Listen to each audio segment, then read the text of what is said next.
안녕하세요. 박용덕입니다. 2024년 제35회 공인중개사 시험 대비 핵심 비교정리 40번 숫자 11입니다. 핵심 비교정리 프린트는 네이버 카페 박용덕 박사의 부동산 여행에서 다운로드 받을 수 있습니다.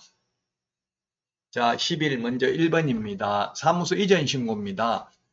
우리 사무소 이전 신고가 주민등록 전입신고하고 똑같다고 했죠. 이사를 가니까 사무소 옮기는 거잖아요. 우리 이사 가면 어떻게 합니까?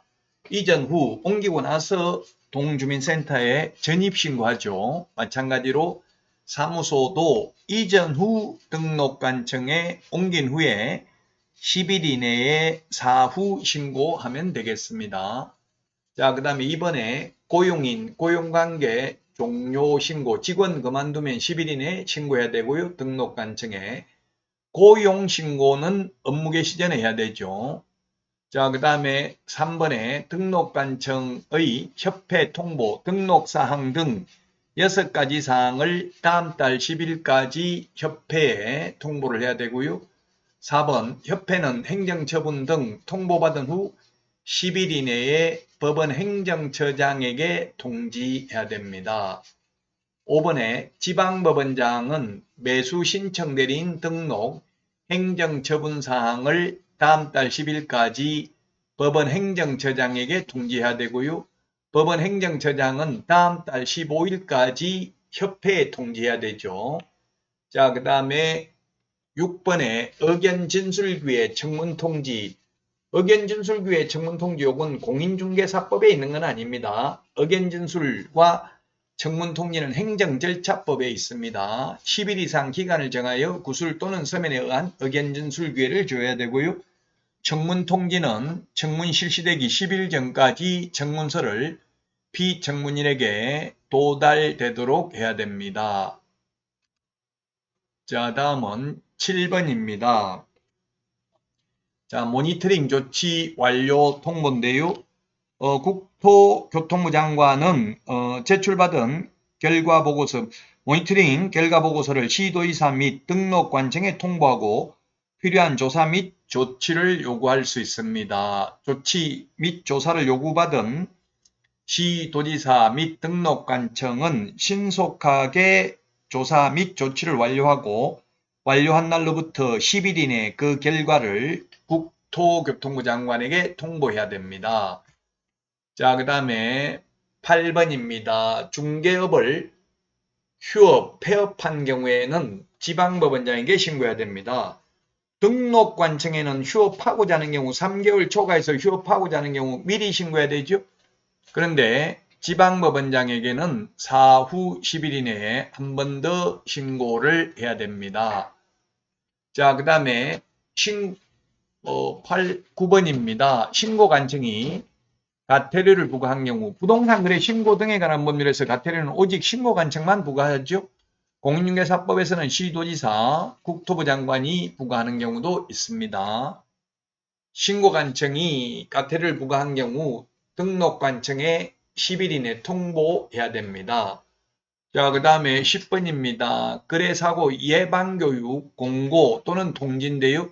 거래사고 예방교육은 교육 실시하기 10일 전까지 공고하거나 또는 통지해야 됩니다. 공고하거나 또는 통지해야 된다.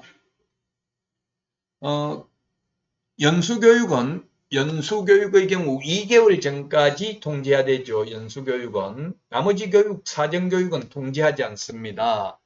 자, 그 다음에 휴업, 폐업을 한 경우에는 휴업, 폐업한 경우 지방법원장에게 신고하는데 휴업, 폐업한 경우에 지방법원장에게 사후 10일 이내 신고해야 됩니다. 등록관청에는 미리 해야 됩니다. 자, 그 다음에 12번에 시도지사 및 등록관청은 10일 이내에 신고센터에 처리 결과를 통보해야 되는데요. 신고센터는 부동산 거래 질서 교란 행위를 신고받은 신고사항에 대해서 시도지사 및 등록관청 등에 조사 및 조치를 요구해야 하며 요구를 받은 시도지사 및 등록관청 등은 신속하게 조사 및 조치를 완료하고 완료한 날로부터 10일 이내에 그 결과를 신고센터에 통보해야 됩니다. 자, 그 다음에 13번 신고센터는 만약에 이걸 통보받고 나면 매월 10일까지 직전달의 신고사항 접수 및 처리 결과 등을 국토교통부 장관에게 제출해야 됩니다. 자, 그래서 숫자 11을 정리하고 있습니다. 관련 문제 풀어보도록 하겠습니다. 고용인에 대한 설명으로 틀린 것입니다. 고용인, 틀린 것. 1번 개업 공인중개사는 중개보조원과 고용관계가 종료된 경우 그 종료일로부터 10일 이내에 등록관청에 신고해야 된다. 고용관계 종료신고는 사후 10일 이내, 고용신고는 업무 개시 전에 해야 됩니다.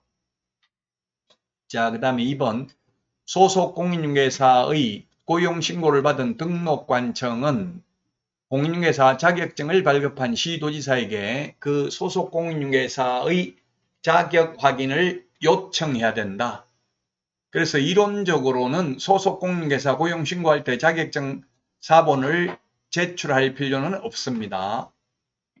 자, 그 다음에 3번 중개보조원뿐만 아니라 소속 공인중개사의 업무상 행위는 그를 고용한 개업공개사의 행위로 본다. 모든 행위가 아니라 업무상 행위는 추정한다가 아니라 본다. 그래서 직원이 잘못하면 사장은 자기 잘못이 없어도 손해배상을 해야 됩니다. 모든 행위가 아니라 업무상 행위만 사장이 한 행위로 본다. 직원이 한 것은.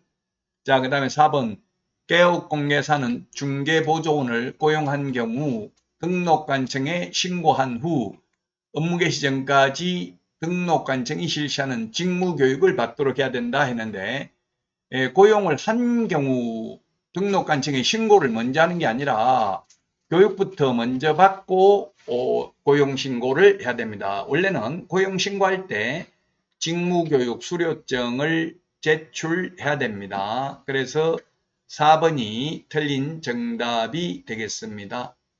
직원으로 취직하려면 교육부터 먼저 받아야만 되겠습니다. 그래서 사전교육이라고 하죠. 직무교육, 그 다음에 중개실무교육, 매수신청 내리실무교육 요 세 개는 사전교육이고요. 미리 받아야 되고요. 연수교육하고 거래사고 예방교육은 사후교육이 되겠습니다. 4번이 정답이 되겠습니다. 자, 다음 5번 중개보조원의 고용신고를 받은 등록관청은 그 사실을 협회에 통보해야 된다. 고용신고도 통보해야 됩니다. 다음 달 10일까지 통보해야 되는 게 6개가 있죠. 다음 달 10일까지 통보해야 되는 게 우리 암기 프린터 25번에 보면은 있습니다. 암기 프린터 25번에 보면 다음 달 10일까지 통보해야 되는 게 등록증 교부, 분사무소 설치신고, 사무소 이전신고, 휴폐업, 재개 변경신고, 고용관계 종료신고, 업무정지 등록 취소 등 행정처분 사항을 다음 달 10일까지 협회에 통보해야 됩니다. 자, 이번 시간 여기까지 하고 다음 시간에 찾아뵙겠습니다. 다음 시간에 만나요. 안녕.